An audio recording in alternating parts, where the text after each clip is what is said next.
Assalamualaikum dan selamat sejahtera. Hai murid-murid, saya Cikgu Nur Iliana, guru sains anda untuk hari ini.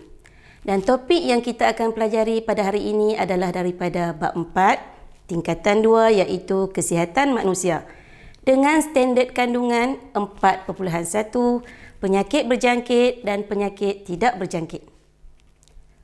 Pada akhir pembelajaran ini, murid akan dapat membezakan dan berkomunikasi mengenai penyakit berjangkit dan penyakit tidak berjangkit, menerangkan bagaimana penyakit berjangkit disebarkan, mencerakinkan penyebab dan penularan penyakit berjangkit, menjana idea mekanisme menghalang penularan penyakit berjangkit. Mari kita sama-sama melihat dua situasi ini. Ini Mira. Beliau seorang yang cergas dan aktif serta gemar bersukan. Beliau sangat ceria dan boleh melakukan aktiviti harian dengan tangkas sekali. Suatu hari, Mira mengalami sakit perut yang teramat sangat. Beliau hanya terbaring lesu di atas katil. Emosinya terganggu dan beliau tidak dapat berfikir dengan baik. Wajahnya muram dan tidak ceria. Berdasarkan dua situasi ini, bolehkah anda memberikan maksud penyakit? Apakah itu penyakit? Penyakit ialah keadaan tidak normal pada badan atau minda yang menyebabkan ketidakselesaan, sukar berfungsi atau memberi tekanan kepada seseorang individu. Jadi, seseorang individu dikatakan sakit apabila mereka mengalami keadaan tidak normal pada fizikal dan juga mental. Penyakit boleh dibahagikan kepada dua jenis, penyakit berjangkit dan penyakit tidak berjangkit. Berikut adalah beberapa contoh penyakit. Bolehkah anda kelaskan penyakit-penyakit berikut kepada kumpulan penyakit berjangkit dan penyakit tidak berjangkit? Mari kita cuba bersama-sama. Bagus, anda telah membuat padanan yang betul. Bagaimanakah anda dapat membezakan antara penyakit berjangkit dengan penyakit tidak berjangkit? Mari kita lihat perbezaan antara penyakit berjangkit dan penyakit tidak berjangkit. Anda boleh merujuk buku teks pada halaman 76.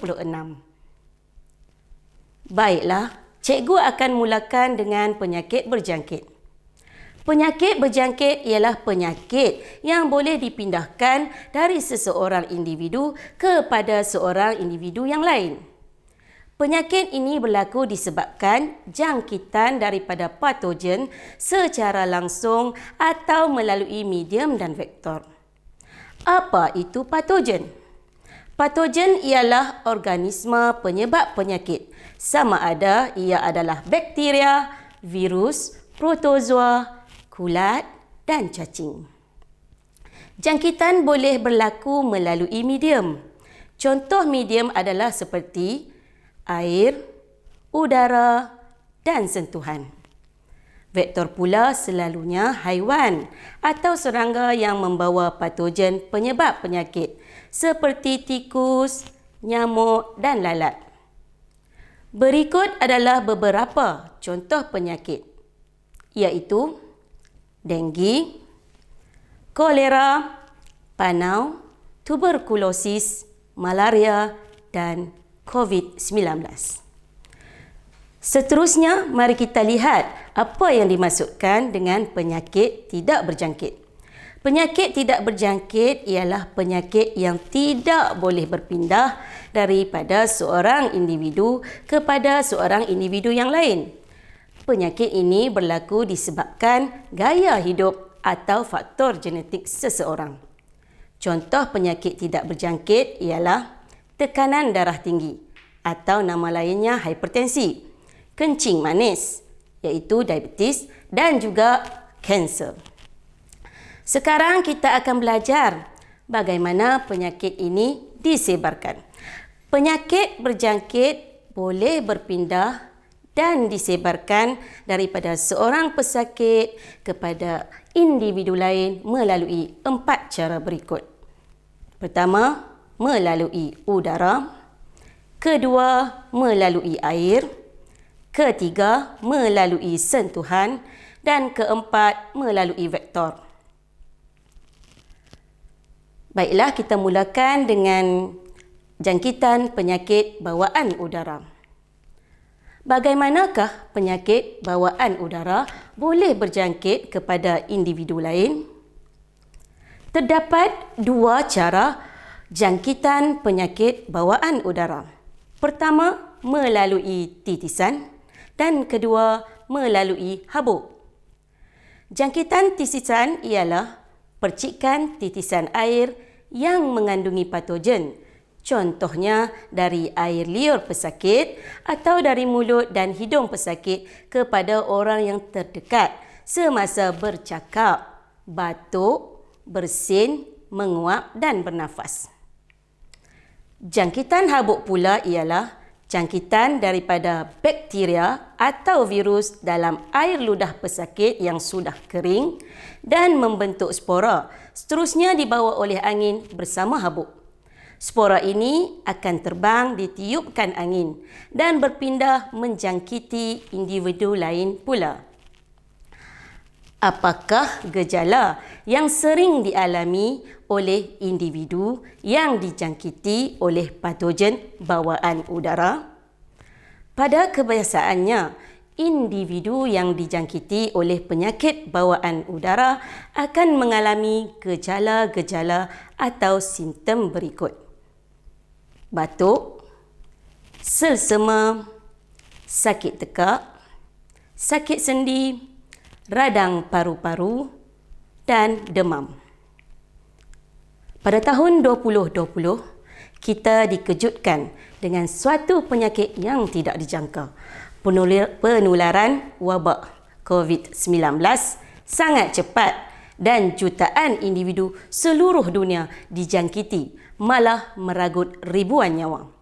Keadaan ini menyebabkan banyak negara mengisytiharkan perintah kawalan pergerakan kepada rakyatnya. Malah ada negara yang terus mengisytiharkan darurat untuk mengurangkan jumlah jangkitan. Berbalik kepada isu semasa yang dialami negara dan dunia pada ketika ini, di sini cikgu ingin ajukan satu soalan. Pada pendapat anda, bagaimanakah penyakit pandemik COVID-19 boleh tersebar meluas? Adakah jangkitannya melalui udara? Ya, betul murid-murid. COVID-19 adalah penyakit bawaan udara. COVID-19 tersebar melalui kaedah jangkitan titisan.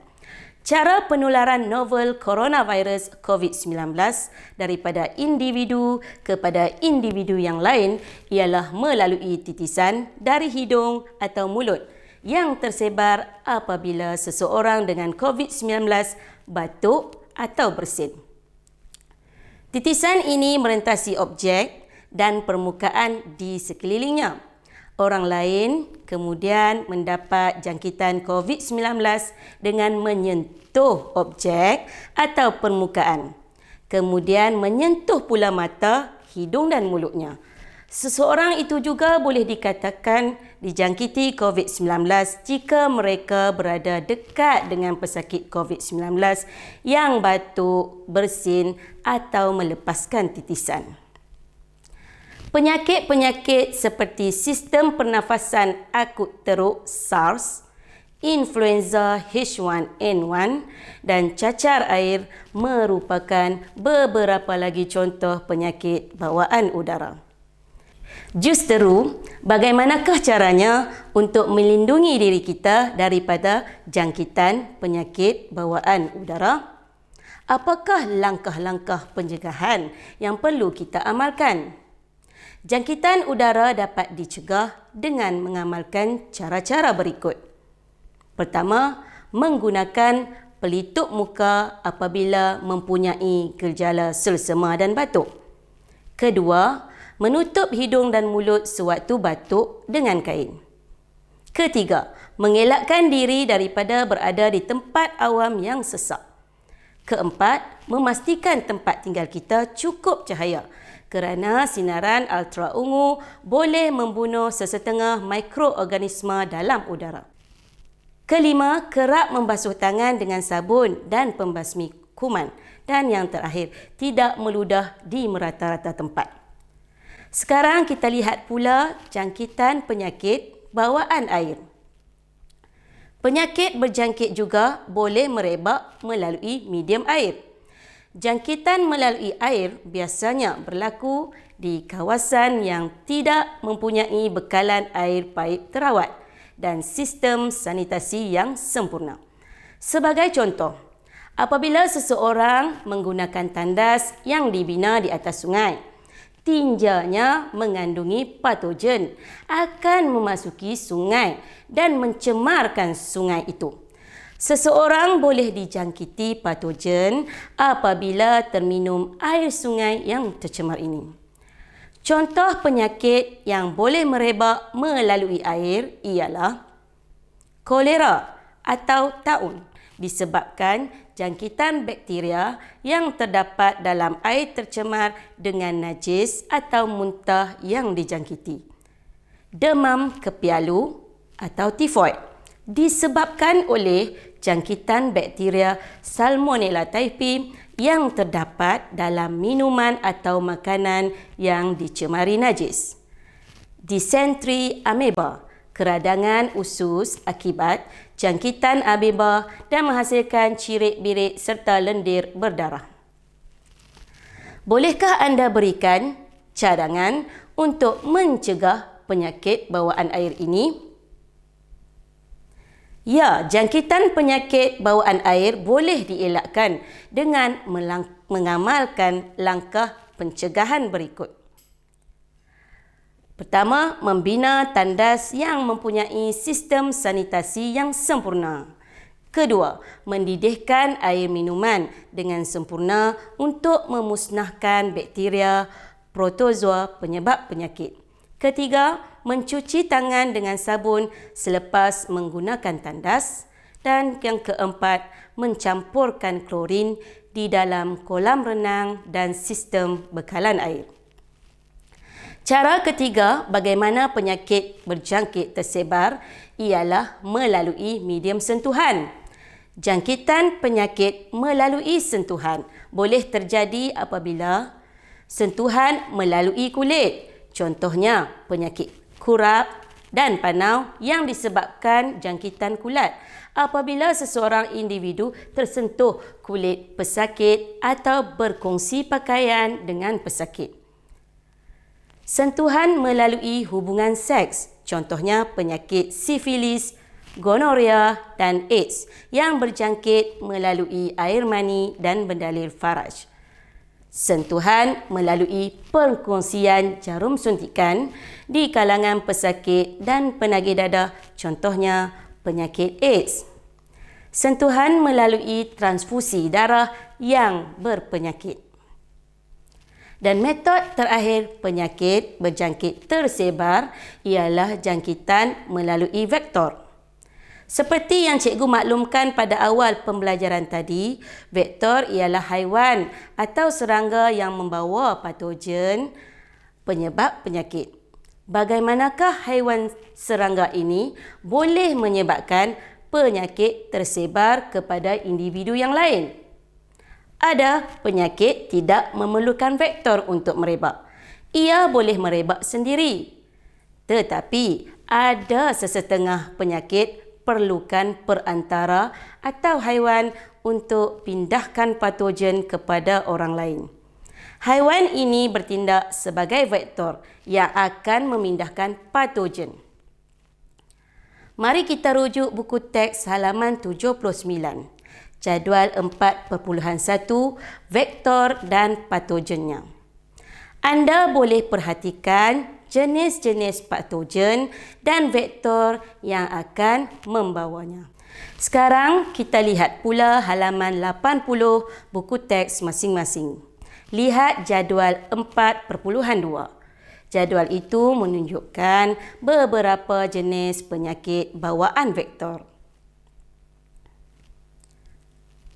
Nyamuk dan lalat merupakan dua vektor yang boleh menyebabkan pelbagai penyakit.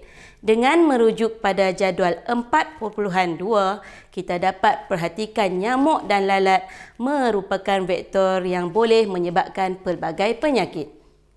Baiklah, sekarang cuba kita huraikan dengan lebih terperinci cara vektor memindahkan penyakit. Cikgu mulakan dengan contoh vektor nyamuk. Patogen seperti virus boleh berada dalam kelenjar liur nyamuk. Apabila nyamuk menghisap darah seseorang, ia memindahkan air liurnya ke dalam darah orang itu. Air liur nyamuk yang mengandungi patogen tadi akan merebak dalam darah dan menyebabkan orang itu dijangkiti.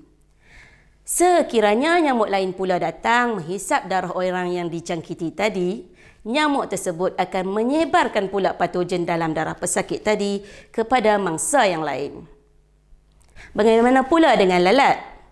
Sebagai latihan kerja rumah, cuba murid-murid terangkan bagaimana lalat menyebarkan penyakit. Untuk memudahkan anda menerangkannya, buatlah nota berbentuk carta alir atau carta bergambar untuk membantu anda mengingat dan menyusun ayat sewaktu menjawab soalan struktur nanti. Kita pastinya tidak mahu penyakit berjangkit terus menular. Murid-murid, apakah agaknya mekanisme untuk menghalang penyakit dari terus merebak? Terdapat 3 peringkat pencegahan penyakit berjangkit, iaitu peringkat primer, peringkat sekunder dan peringkat tertier. Anda boleh merujuk buku teks pada halaman 81. Langkah pencegahan peringkat primer ialah tindakan yang perlu diambil oleh individu itu sendiri. Berikut adalah beberapa langkah pencegahan penyakit berjangkit pada peringkat primer. Pertama, meningkatkan tahap kesihatan. Kedua, meningkatkan daya tahan badan individu. Ketiga, membuat pemeriksaan kesihatan berkala. Dan keempat, mengamalkan gaya hidup sihat. Seterusnya adalah langkah pencegahan peringkat sekunder. Pencegahan peringkat sekunder dibuat untuk memutuskan rangkaian jangkitan dan transmisi penyakit melalui pengesanan kes secara aktif dan pasif, memberi rawatan awal kepada pesakit, mengasingkan pesakit dengan orang lain. Peringkat terakhir ialah langkah pencegahan peringkat tertier. Pada peringkat tertier, pencegahan dilakukan ke atas vektor dan hos. Untuk mengawal jangkitan penyakit pada peringkat tertier, langkah berikut diambil. Pertama, mengawal populasi vektor. Ini boleh dilakukan dengan memusnahkan tempat pembiakan dan perlindungan vektor, melakukan semburan untuk membunuh vektor, menguatkuasakan undang-undang dengan mengenakan denda kepada pengusaha premis makanan yang kotor. Kedua, melindungi hos dengan cara menggunakan kelambu atau ubat nyamuk dan juga memakai pakaian yang tebal. Murid-murid, selesai sudah pembelajaran kita untuk subtopik 4.1. Sekarang cikgu ingin menguji pengetahuan murid-murid dengan menjawab soalan berikut. Soalan pertama. Leptospirosis merupakan penyakit berjangkit yang boleh membawa maut. Rajah 1 menunjukkan situasi di pekan X. Soalannya, apakah patogen dan vektor bagi penyakit ini? Markah yang diperuntukkan untuk soalan ini ialah 2 markah. Untuk menjawab soalan ini, murid perlu memberi 2 fakta untuk memperoleh 2 markah penuh. Patogen untuk penyakit leptospirosis ialah bakteria Leptospira sp. Fakta ini akan memberi 1 markah kepada murid-murid. Kedua, vektor untuk penyakit leptospirosis ialah tikus. Fakta kedua ini menyumbang lagi 1 markah. Seterusnya kita beralih pula kepada soalan kedua.